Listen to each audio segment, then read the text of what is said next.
Hey, this is Steve from LegitTechTutorials and the Green Engineers, and welcome back to my product development series. We are back talking about the heat treating oven. So the electric powered heat treating oven, we're going to go over some specs and start to write out the Trello about the different things that it's going to have, the different specs, and then go more into depth onto the idea of the piston, the manually driven fan that's also a flywheel, and how all that is going to work. So specs are, I want it to be a 12 inch by 12 inch by 12 inch, and I want to be able to put racks inside to be able to separate stuff out, so that they could be easily just taken out and then quenched, right, very quickly.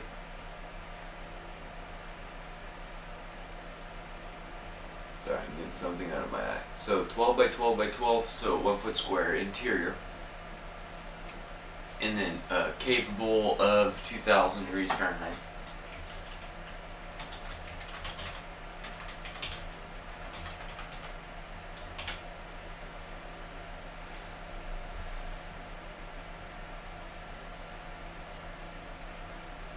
And so interior,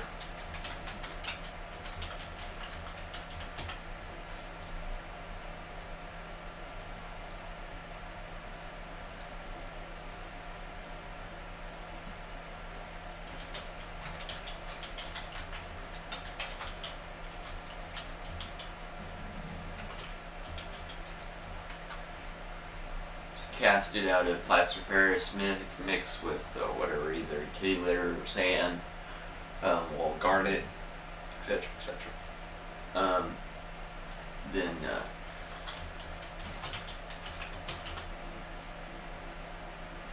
so I'm going to say slots for racks. So with the interior store, with casting it, that's going to be a lot easier. Right.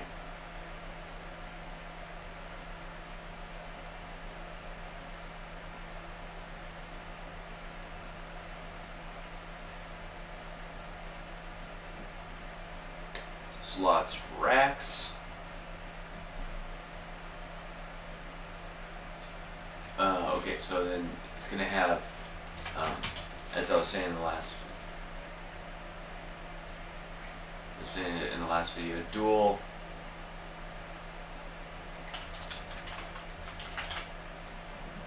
thermocouples.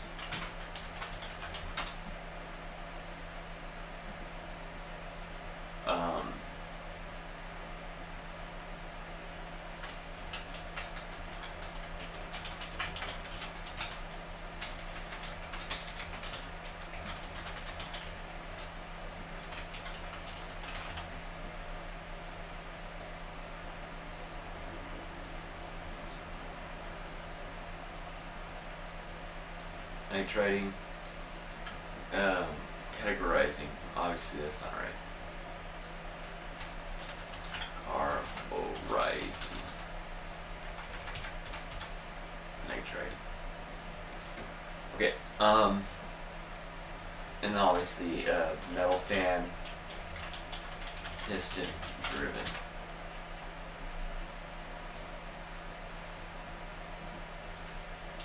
And then Arduino,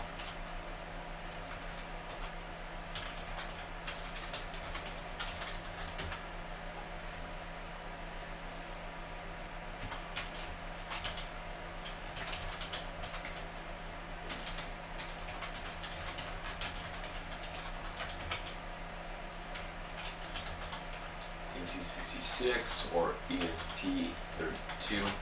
So maybe I'll actually use those controllers because I have a few of those now. And oops.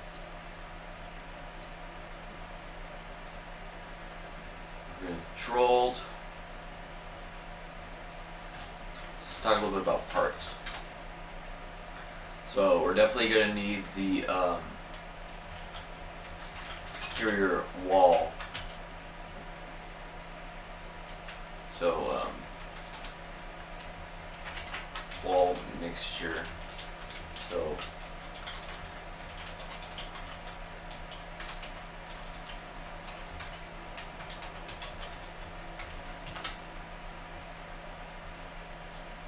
then we're going to need 2 castings. So that's exterior steel wall. Because generally you don't take the cast out, you just leave the cast in there. So as you saw with the can, they don't take the cast, the outside cast out, right? They just leave it in there. So basically we're going to be doing the same thing as you saw with the coffee tin forge, except for we're going to have a steel, well, same thing, steel outside, steel or aluminum outside. Obviously you probably want to go steel. So steel outside, and then inside is going to be a cast. Inside is going to be another casting. So exterior steel wall, and that stays.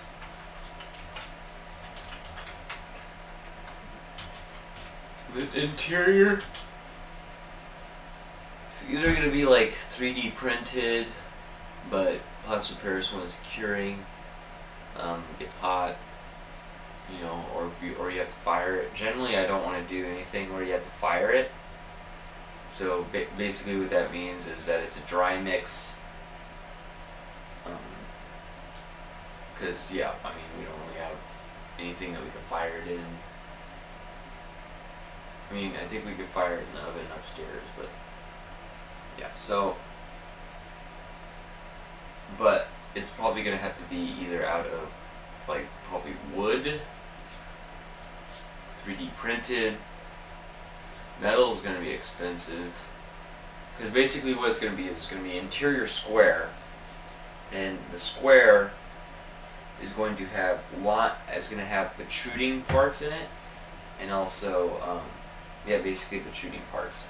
So the protruding parts are going to create the holes in the sidewall for the wire to go into, right? So those particular holes for the wall to go into. I mean, for the wire, the resistance wire to go into, and then also slots for the racks. So slots for the racks to slide into. And then we'll later have to do like a hole, drill a hole for the thermocouple and such.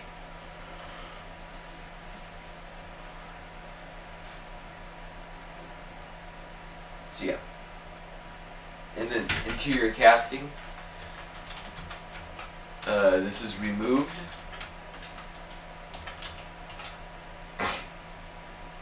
We have also another thing is we need the door casting, which, you know, is going to be like is going to basically be a casting out of metal, and then have like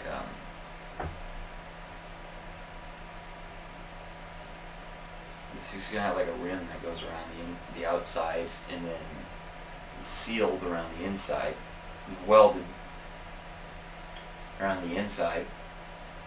So just like a really thin piece of steel, a flexible piece of steel, goes around the outside. You weld it, tack it all the way around. Make sure that it's nice and watertight.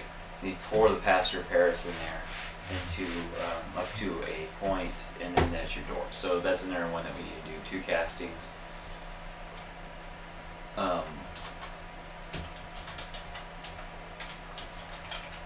But as of right now, I do not have a 3D printer big enough to print a 12 by 12 by 12 casting. So now we have another casting.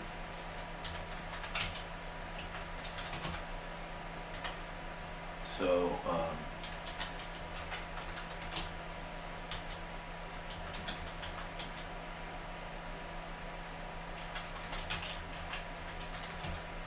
steel pour, or P-O-U-R. I'll show you, well, basically the same thing like this, but I believe on this guy, it's open to the fire bricks on the inner side, so this just kind of holds the fire bricks. While the one I'm talking about, it just has a flat door on the inner side. So the flat door on the inner side. So there's a steel plate, right? Steel plate. And then there's this rim that goes around, and really flexible steel. And then you weld it to the door, and then you pour your mix in here until it gets to the top of the door. And then you're good to go. That one can be fired. That one's fine. So that one can be fired generally, because we want kind of like a more liquid mix, and we're probably even going to want a more liquid mix for this guy. It's just that we got to be careful if we use wood to not bust it up or whatever. Oh, here it's using stainless. Maybe we could use stainless. I think maybe aluminum. Let's do aluminum, I guess. I mean, obviously the walls are going to be pretty thick. Maybe 2 inches thick. I'll have to compare this one to the. I'm going to have to compare the insulating properties of fire brick KF18, so fire brick 18.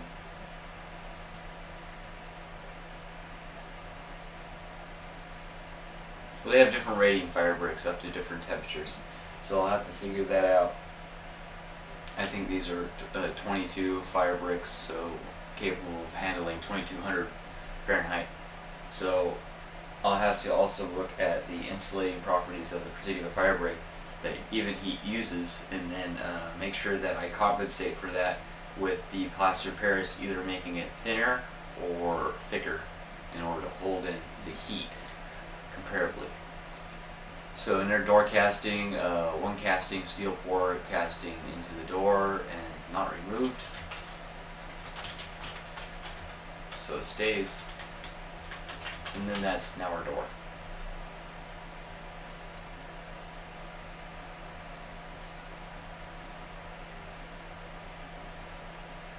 Okay, so those are quite a few of our parts. Then we're going to need our microcontroller.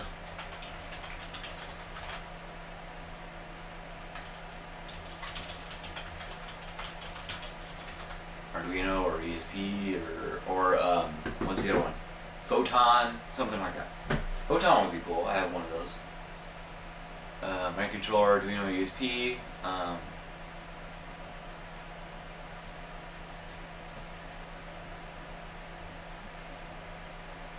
Then we need 2 thermocouples capable of 2000 Fahrenheit. And those are for top and bottom locations. Then we need a high pressure gas valve, electric.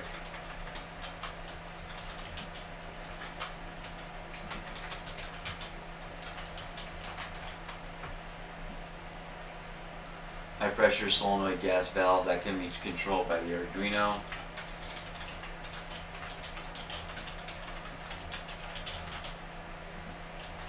So even if that doesn't, even though we can find one, you just put a servo on a regular high pressure valve.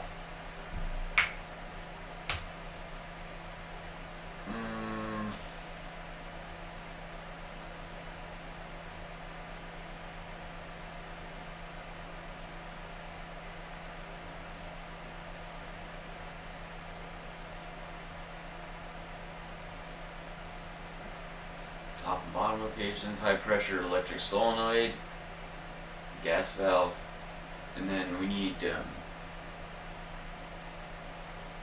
then we have the piston, cylinder, quote unquote valves, which could be just holes in the cylinder. So piston with rings, etc. cylinder, valves, so that general assembly. And then we need a connecting rod, etc. And then here we're going to need a fan. So metal fan.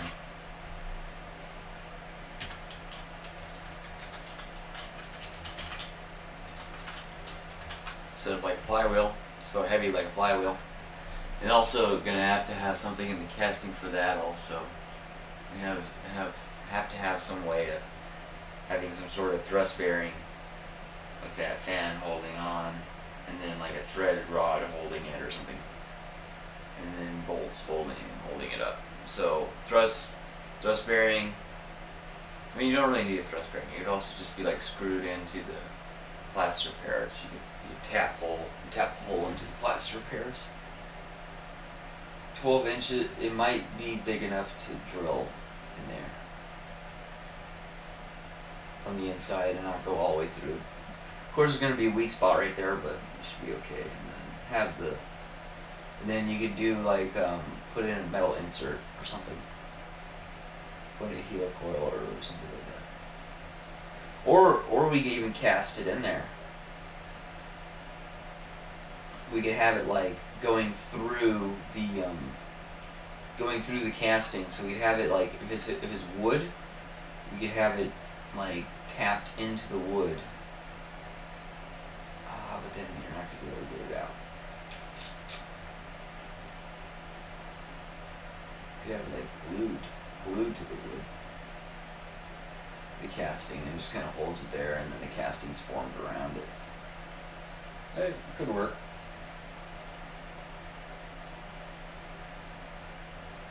Or we could have like an Allen or something holding it there, going through the wood, and then have like some hot glue around it or something, just to hold it there. So when it starts to cure and gets hot or whatever, and then when we pull the Allen out and then try to pull the casting out, we might be able to get it out. Anyways, metal fan set up like flywheel, piston ring, cylinder, blah blah blah, high pressure valve. Then we need obviously the gas, but we're not gonna go into that.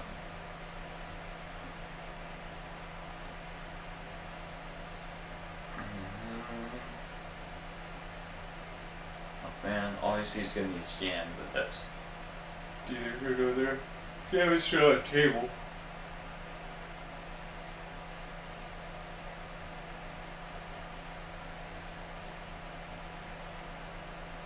I think that's pretty much it. Obviously, you need a way.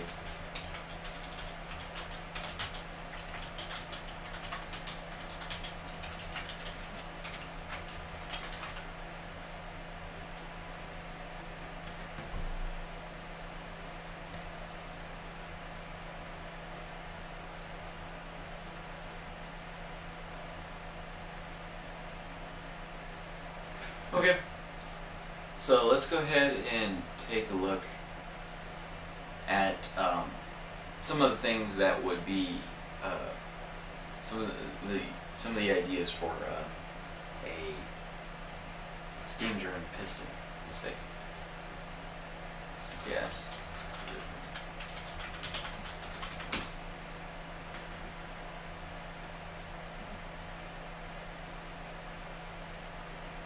What is steam engine?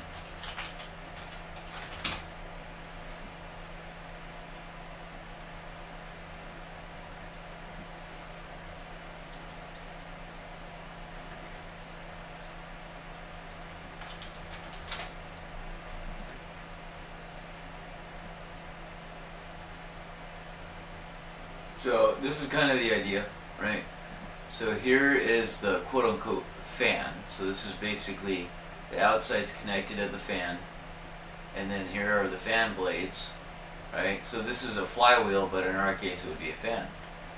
Then we have the steam in, right?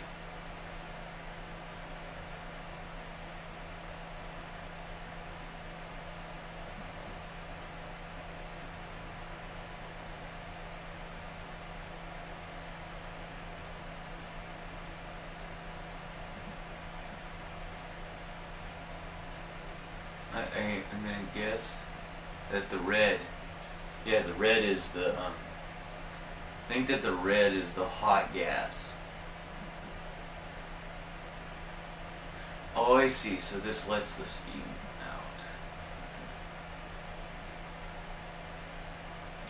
Okay, so they have gas assisting it coming back, because basically this is doing some work. On ours it's not doing a lot of work, so it should throw it back back pretty easily. So this is almost exactly what I was talking about, what I was imagining in my mind before I looked at the picture. So I came up with that with this like steam engine from class and stuff. Anyways, so steam, so in our case is gas, and in our case it won't have this. It will be valves, not really mechanical, and everything else would be open. So this is inside of the chamber, right? And then we have a tube that comes in either here or whatever, or even at, like I said, at the end here, because this is going to be up at the top, so it would be easier for the hose to come out. So most likely it would be right here. So it comes in, comes through, it comes here, introduces gas into the mixture, pushes it back like that, and then it goes to a point and it lets the gas out. So there's like this is open. It's like a two-stroke. So yeah, let's look at it. Two-stroke engine GIF. Two-stroke engine GIF. So here's an example of a two-stroke engine GIF. So there's the exhaust. Here's an intake, right? So you have the intake, so let me see if I can find a better one. It's not a GIF. Okay. So in this case, it's completely opposite because the piston is being driven down by a chemical reaction. So what you have is the thing that this is a reed valve, so this is letting fuel in, but you don't have to worry about that. So you have your intake and you have your exhaust. So basically these do not have any valves on them, they're open, so a lot less moving parts, a lot less stuff to go wrong. So basically here we introduce gas in, it pushes it down, and then it lets it out. And here pushes gas in, then lets it out. Pushes gas in, then lets it out. Pushes gas in, and then lets it out. But we need to have a second piece that's kind of like this, where it will also let air back in and then let it out somehow, right? Because we want some air exchange also. We want to let the carbon dioxide out that's forming from the chemical reaction with the carbon inside the steel. So it's going to produce CO2, and CO2 is a decarbonizing gas. So we want to be able to control when that gas comes out. So we could also need another valve, valve assembly. So we could need to have two valves. One valve for the top here, high pressure solenoid here, another valve for another exhaust here. So basically it goes down here, presses, lets go, and then as this is coming back up because of the weight of the flywheel, the conservation of momentum of the flywheel,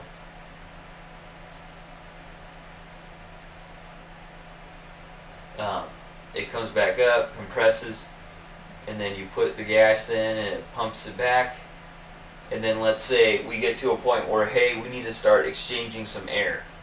Then it will exchange some air. Also, that will prevent some of our gas from escaping the piston and out into the world, especially if it's methane or something.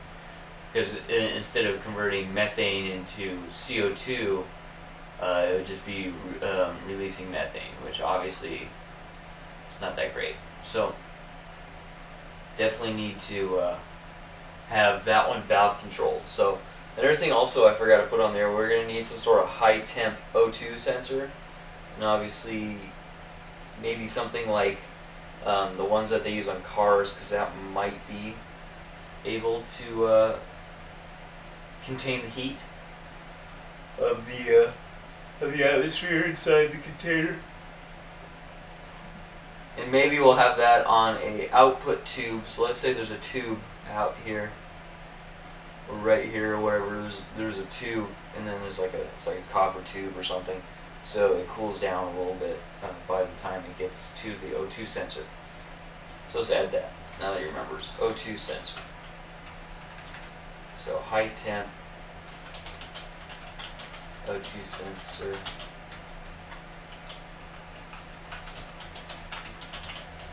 From car.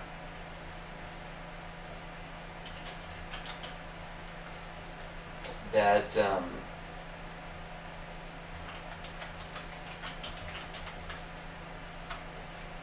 maybe high temp O2 sensor, or high temp gas sensor, or something.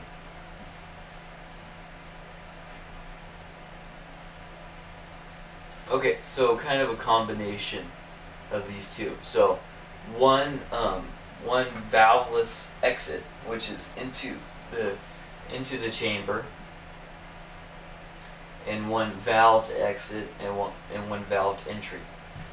So sort of like the steam. Let's see if we can find another one. And this is a oscillating. That's interesting. So here, okay, so this is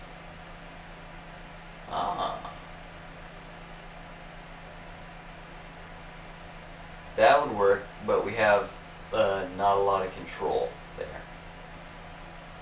Also, I forgot another one, pressure gauge.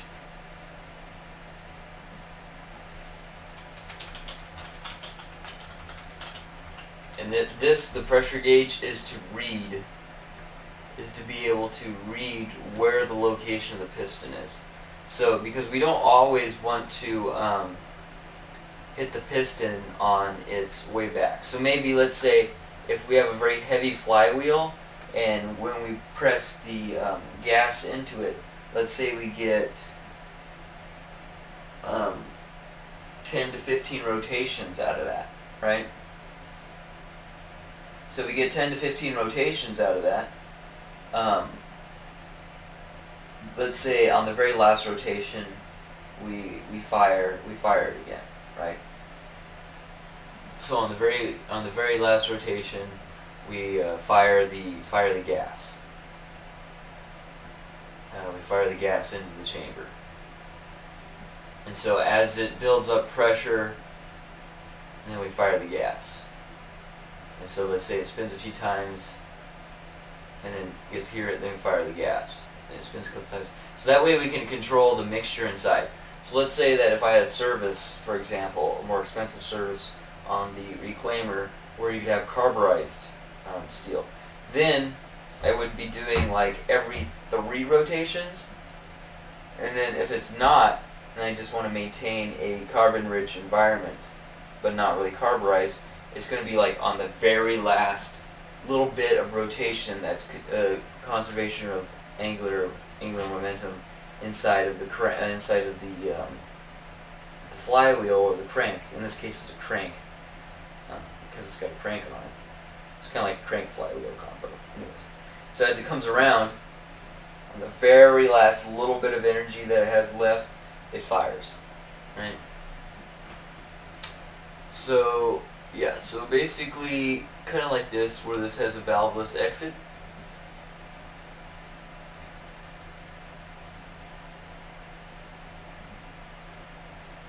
But not exactly like that.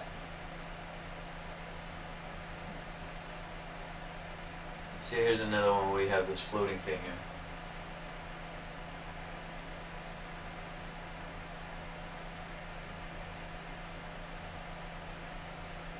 It's interesting that it has it both ways, so that's a pretty good idea, but that's quite a bit of extra assembly, and we're not really driving much with the it's not doing a lot of work. All it is blowing the gas around slightly in a 12-foot deep box, enclosed box.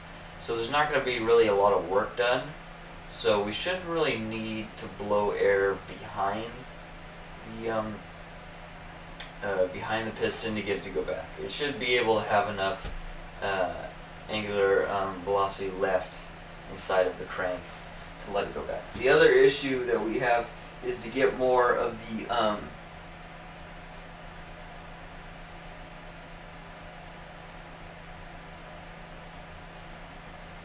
the rotations out of the crank. We might have to have a second valve that's like towards the end here, like a second valve here.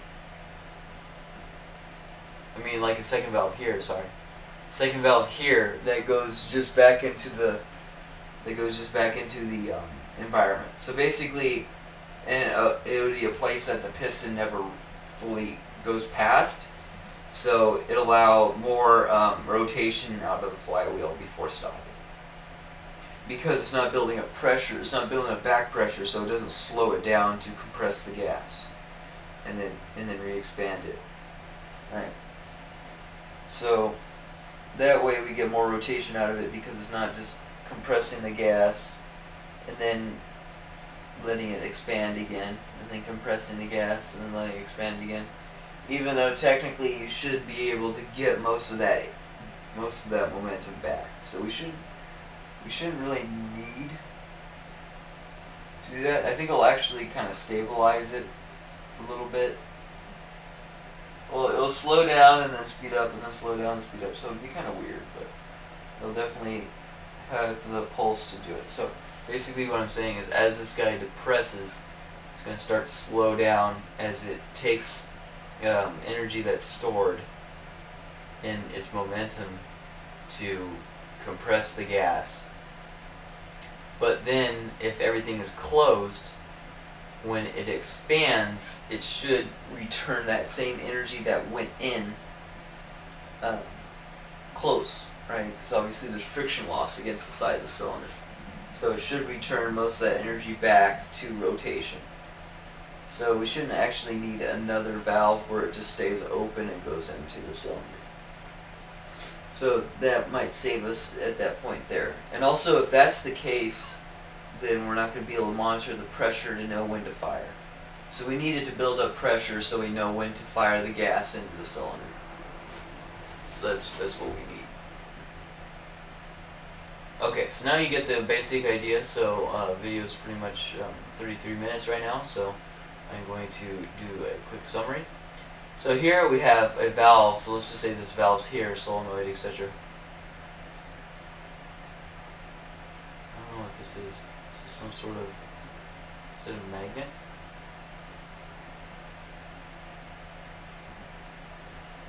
Oh, this is a magnet. So this is a solenoid, basically. This is a magnet, and it's an inductor. So this is pulling this back. So I mean, basically, so this is basically what it is, what we're gonna do. So this is triggered by this, which is kind of interesting, and then this is held open.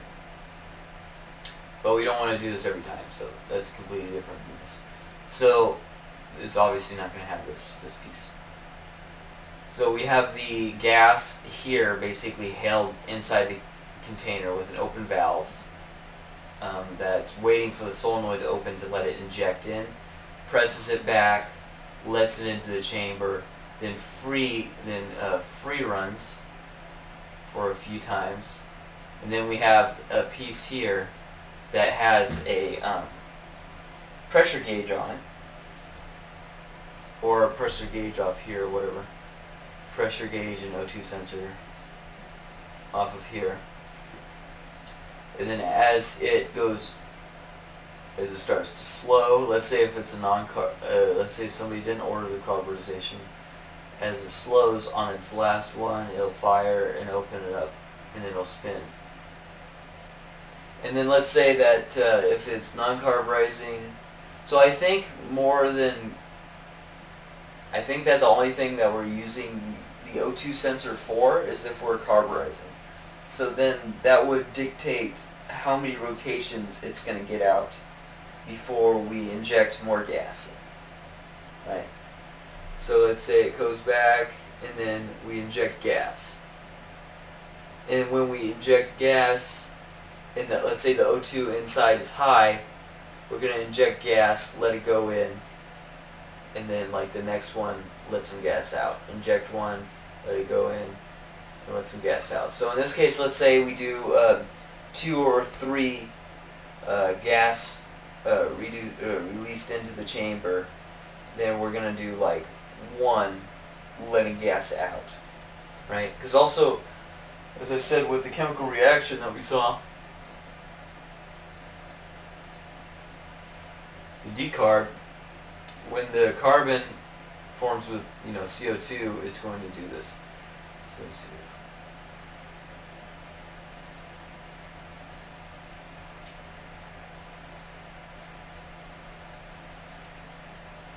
So like for example here,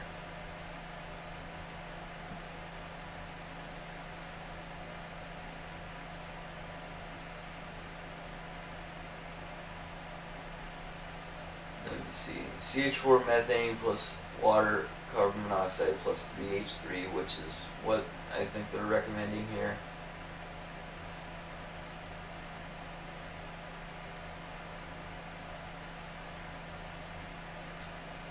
So this is not very clear.